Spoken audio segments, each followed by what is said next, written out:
Raúl, buenas tardes. Julio, muy buenas tardes. Un saludo a ti y a todo tu auditorio. Gracias, Raúl. Raúl, pues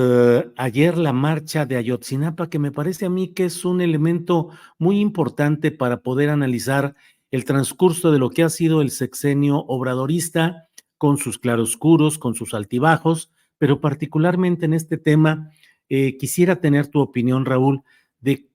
cuáles son los alcances, cuál es el significado de lo que sucedió ayer, no solo en términos numéricos o aritméticos, sino el hecho del duro discurso de no solo deslinde, sino de una etiquetación negativa contra el presidente López Obrador de parte de este movimiento y de una parte de una izquierda social, y qué tanto ahonda el choque o el distanciamiento con la izquierda electoral y qué tanto esto puede terminar dañando un proceso que debería estar lo más cercano posible de izquierda social, izquierda electoral, sobre todo en el próximo sexenio de Claudia Sheinbaum. Raúl. Muchas gracias, Julio. Bueno, de antemano, quienes se distancian o quienes marcan este distanciamiento, como bien señalas, tienen todas las razones para hacerlo, ¿no? Recordemos los inicios del sexenio, las familias de Ayotzinapa dieron un voto de confianza, si tuvieron una cercanía en campaña y luego todavía durante el triunfo del actual presidente, empeñaron parte de su confianza ahí,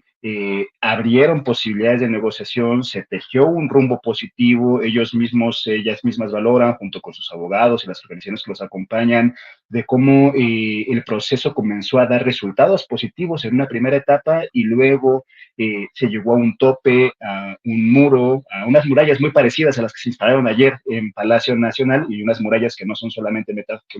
metafóricas, sino que tienen que ver con la vinculación del ejército con el crimen. Y me parece que ahí las familias tienen razones suficientes para marcar este distanciamiento, pero un distanciamiento que también me parece ya se han dejado muy claras, ¿no? Y que dicen, se cerró hasta aquí, acabamos hasta aquí, y ahora empeñamos y exigimos a la siguiente presidenta que garantice verdad, memoria, justicia, que se comprometa con el caso. Es decir, en el caso de las familias, más allá de sus posiciones políticas, ideológicas, de la valoración que puedan tener sobre este gobierno y sobre cómo termina la relación con este gobierno, ellas en su exigencia de verdad, en su necesidad de saber qué pasó, dónde están sus hijos, quiénes son los responsables, me parece que también dejan la puerta abierta para quien llega al próximo gobierno, y me parece que será responsabilidad del próximo gobierno, junto con todas las capacidades que tenga, el reconstruir o garantizar una confianza hacia unas instituciones que por lo menos en los últimos 2 sexenios han fallado, no solo han quedado de ver, han fallado con las familias de los 43 estudiantes normalistas desaparecidos de Ayotzinapa, pero le han fallado también a las más de 130,000 personas y familias de las personas desaparecidas en este país. Me parece que lo que vimos ayer no es más que la suma de descontentos de un problema que está marcado en el país y que no ha dejado de seguir creciendo y no ha dejado no se han puesto soluciones, no se han puesto voluntades y no se han puesto todas las capacidades que deberían ponerse del Estado para garantizar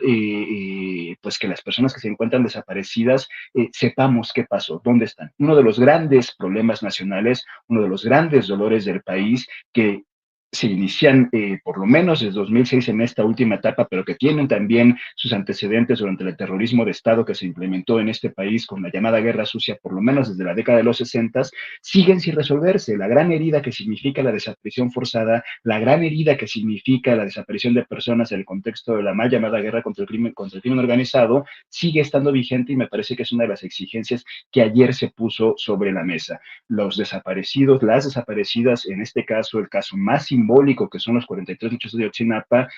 son también una posibilidad para articular múltiples voces que ayer vimos en las calles, que ayer vimos en la prensa, que ayer vimos manifestándose en distintos lugares, el posicionamiento del EZLN, las organizaciones que salieron a marchar, madres de desaparecidos de la Guerra Sucia, el memorial que se instala también ahí en la avenida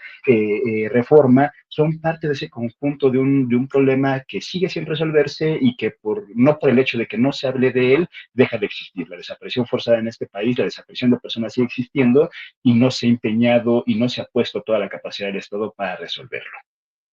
Raúl, uno de los temas que está muy presente es el de la violencia.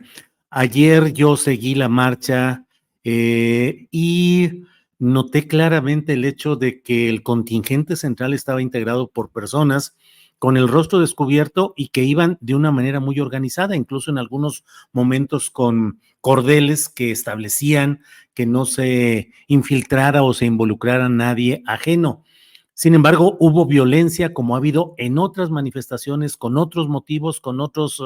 denuncias o demandas de parte de grupos llamados Bloque Negro o anarquistas, pero sin embargo hay una tendencia a asociar hoy esa violencia específica que se dio ayer por parte de estos grupos que según lo que yo vi no tuvieron una asociación directa con el contingente en sí, ni un apoyo, ni un respaldo, sino una mirada distante. Sin embargo, se trata de adjudicar y de asociar necesariamente esa violencia con el movimiento de ayer. ¿Cómo explicar y entender esa violencia? Uno, y dos, Raúl, si te parece que ayer el movimiento en sí se esmeró en tratar de enviar el mensaje de una protesta pacífica no vinculada a hechos violentos. Julio, lo primero, decir, el clima ayer se enrareció desde la mañanera, ¿no? El discurso del presidente, bueno, desde prácticamente varias mañaneras, el posicionamiento del presidente de tildar nuevamente de, incluso de derecha y de cercanos al panismo, al movimiento social que sigue protestando, hablar de grupos de la teología de liberación que se han vuelto conservadores, es una tendencia que se mantuvo prácticamente el sexenio y que me parece es negativa y me parece que no abona a estos puentes que tú sugieres entre la izquierda electoral y la izquierda social. Esta estrategia de intentar hacer creer que a la izquierda del presidente no existe nadie y que a la izquierda de su Morena no existe ninguna otra organización, me parece que es un hecho negativo que ha contribuido a una especie de estigmatización, para no llamar también criminalización, del movimiento social, es decir, de todo aquel que muestre públicamente una disidencia organizada o no con la estrategia de gobierno es sujeto a la crítica directamente desde presidencia junto con todo su aparato mediático que, bueno, incluso tú mismo lo has vivido en distintas ocasiones, ¿no? Me parece que desde ahí hubo un enrarecimiento del clima, me parece que este hecho de llevo yo marchando por lo menos desde 1998 en este país, no mucho tiempo atrás, pero no había visto una ciudad con tantas vallas en el primer cuadro de la ciudad, en el zócalo de la ciudad. No había visto tantas vallas de esa magnitud y no había visto diques de cemento impidiendo la entrada al zócalo de la ciudad. En una lógica de pensar que obstaculizar el paso iba a impedir que la marcha llegara, ¿no? Me pareció es un signo de ir preparando un clima de violencia mismo desde una esfera simbólica visual hacia la propia movilización, ¿no? Me parece que estos dichos junto con estas acciones no abonaron a nada y me parece que aún así el movimiento social, quienes nos movilizamos ayer, yo también tuve la oportunidad de recorrerla en varios momentos, toda la marcha, me parece que el movimiento dio un ejemplo magnífico de disciplina, de creatividad, de consigna, a pesar de ser una tarde lluviosa en la que prácticamente no paró de llover todo el día. Miles de personas salieron a decir, aquí estamos, seguimos exigiendo la presentación con vida de nuestros 43 compañeros desaparecidos, seguimos exigiendo memoria, verdad y justicia. A mí me tocó ver en algunas partes de los contingentes gente que simpatiza con este gobierno, que votó con este gobierno y que dice estoy aquí porque este es uno de los grandes pendientes que tiene que tiene este gobierno con la sociedad mexicana. Y eso me pareció un hecho significativamente importante. Me parece que también entender,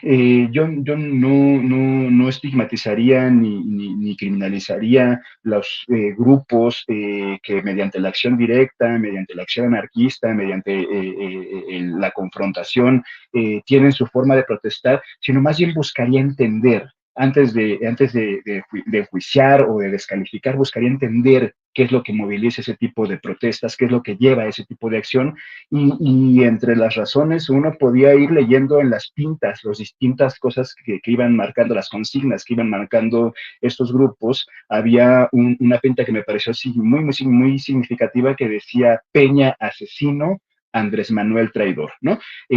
Más allá que puedas estar de acuerdo o no con la consigna, más allá que la suscribas o no, me parece que hay un sentimiento de traición dentro de una generación a la que le prometieron que 43 muchachos iban a ser presentados con vida y que íbamos a saber qué pasó, y que ese sentimiento de traición se pueda traducir en indignación y en acción directa, me parece que es una de las razones que la explica, ¿no? Podemos estar de acuerdo o no, pero ahí me parece que lo que tenemos que buscar es que hay una generación y grupos organizados que comparten la acción directa, que se sienten también traicionados, se sienten engañados y que sienten una indignación y que sienten una rabia de saber que 10 años después, 43 futuros estudiantes, seguimos sin saber qué pasó, y peor aún, seguimos sin saber qué pasó y seguimos sin desanudar esa red de corrupción que mantiene una impunidad sobre las personas que ordenaron esos crímenes y sobre las personas que ejecutaron esos crímenes directamente. Entonces, yo diría, el día de ayer fue un ejemplo, un esfuerzo del movimiento social por movilizarse pacíficamente, creativamente, de manera disciplinada, que se logró, y también hubo esferas de grupos de acción directa que se manifestaron, que fueron pequeños, que se hicieron notar, pero que habría que buscar entender las razones de esos grupos. Podemos compartir o no la estrategia, podemos compartir o no las acciones, pero lo que tendríamos que intentar entender es qué los lleva a eso, y me parece que hay ahí distintas explicaciones, no justificaciones, explicaciones que tendrían mucho sentido para escuchar.